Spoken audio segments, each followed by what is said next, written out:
Alright, hey, what's up YouTube? Crazy Canadian 6 here again. I haven't posted a lot of videos on YouTube for a while, but as you've seen, I've done a lot of Call of Duty videos, vlogs, just a bunch of random stuff. So today I want to do something that I haven't done before that I really enjoy, and that's a beer review.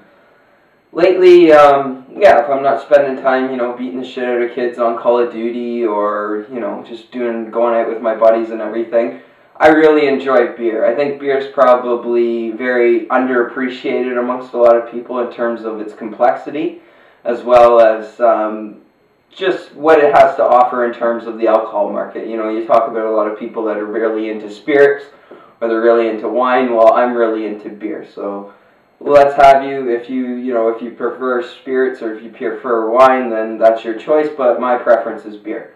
So today what I'm going to review for you guys today is Rickards Red. First off, right off the bat, I'm not going to classify this as something spectacular or a beer that is, in my opinion, honestly worthy of an in-depth review. Just to give you a quick backstory on Rickards Red, it's what I would like to call Molson's attempt at a craft brewery. I've kind of heard that phrase thrown around before, but I think it actually describes it very well. For those of you that don't know, Molson is here in Canada probably one of the biggest brewers in all of Canada. They're a macro brewery, and they produce such brands as Molson Canadian, things like that. They also have bought out Rickards, which I have here today. What I have here for you guys is what we call in Canada a tall boy. It's 473 milliliters, and I'm going to pour it out here for you in this Upper Canada Brewing glass. I got this glass a long time ago, but it's probably one of my favorite glasses for drinking beer. So right off the bat, I'm just going to give it a quick pour, and then we'll take a smell, and then we'll have a taste, and then you probably won't have to see me anymore.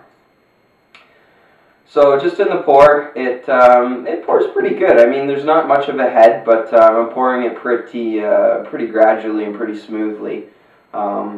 Personally, in my opinion, I don't really like a ton of head on my beer, but also I don't like no head. So if that kind of makes any sense, a good inch of head on any beer is good for me. But as you all know, it really depends on what type of beer you're drinking.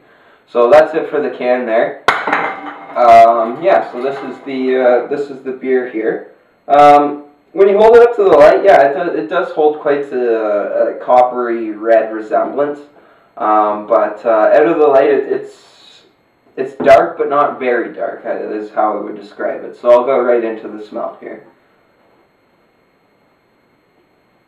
Yeah, and the smell, I'm not really picking up a whole lot. In a lot of red ales or any really complex beers, you're gonna smell a whole lot. But with this one, it's just kind of smells like beer. There's really not a whole lot to it. Let me give it a bit of a more smell. Like it doesn't smell like a Coors Light or like a lager or something like that. There's a little more to it, but at the same time, for what it is or what it's claiming to be, I mean, there really isn't a whole lot there. So yeah, I'll go right into the taste of it. This is actually, this is a beer I quite enjoy, so I'll give her a taste here. I know what it tastes like, but for those of you that don't.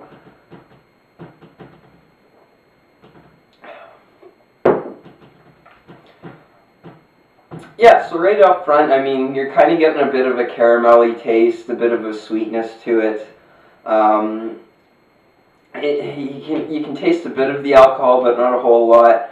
And overall, there's just not a whole lot there to comment on. I mean, if you've drank lagers and if you've drank, ales and things like that, simple kind of beers, this isn't really much of a stretch. I mean, I don't really classify this as a very complex beer, like I said before. And overall, I would just, I would recommend it to anyone that's looking to get into, branch out from lagers, things like that. I think this is an excellent transition beer into things like that.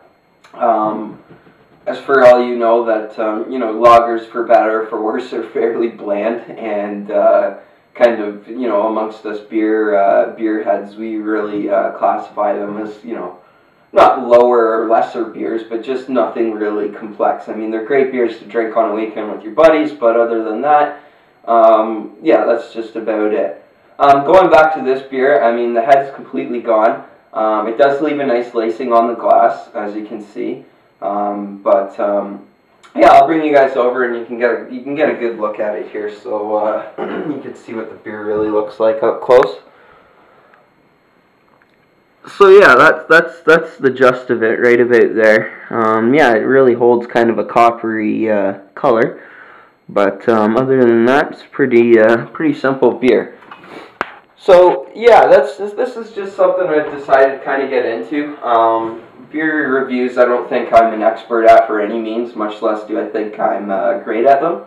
But definitely it's something that I appreciate. I really enjoy a lot of the users uploading beer videos, and they really, I look to them for, advice on what I think is a good beer. And if I pick up a beer, I always look it up on YouTube and see what others have to say about it. So overall, that's about it, guys. I mean, there's not a whole lot to say about this beer. I really wish I could have, added some more complexities to the review or something, but that's what can be said that's already really been said. If I was to rate this beer out of 50, I would probably give it about a 30, just because I would rank, like a Coors Light or, a Molson out of 25, because there's nothing wrong with that beer, in my opinion. But there's absolutely nothing great about it, that's for sure. So, I mean, if you're looking to expand your horizons upon beer, then I'd jump into a Rickards. I mean, it's not something complex or something that's hard to drink.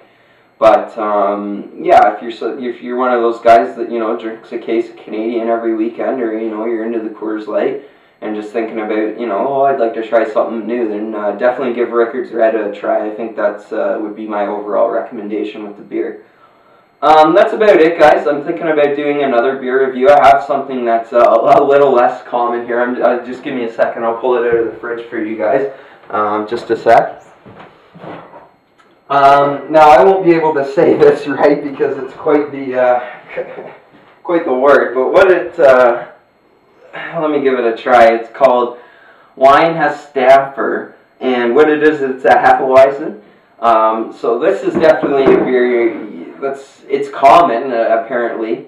I see it in my beer store and my liquor store as well. But this is another beer I was thinking about reviewing. I've looked on YouTube. I haven't seen a whole lot of reviews, but at the same time, I mean, it's not like this beer is completely uncommon. So I won't say much more about it other than that. That was just kind of my consideration for the next review I was going to post. And, yeah, all the best to all you beer drinkers as well as liquor drinkers, or, all you crazy Canadians out there. Have a great day. Oh, other thing, I was just going to recommend a song as well, and it's kind of slipping my mind, but that's right, it was Angry Kids versus Bob Marley. The song's called Mr. Brown, and it's obviously a remix. I just really liked it. I thought it was kind of a cool song. I mean, a lot of you might not be into it. I have a really broad range in music, so I mean, if you don't like it, that's fine. But I'll probably post a link in the underbar down there, and if you guys are interested, check the song out, and yeah, check Rickards Red out. I'd give her a shot if you guys are wanting to try it. Anyway, take care.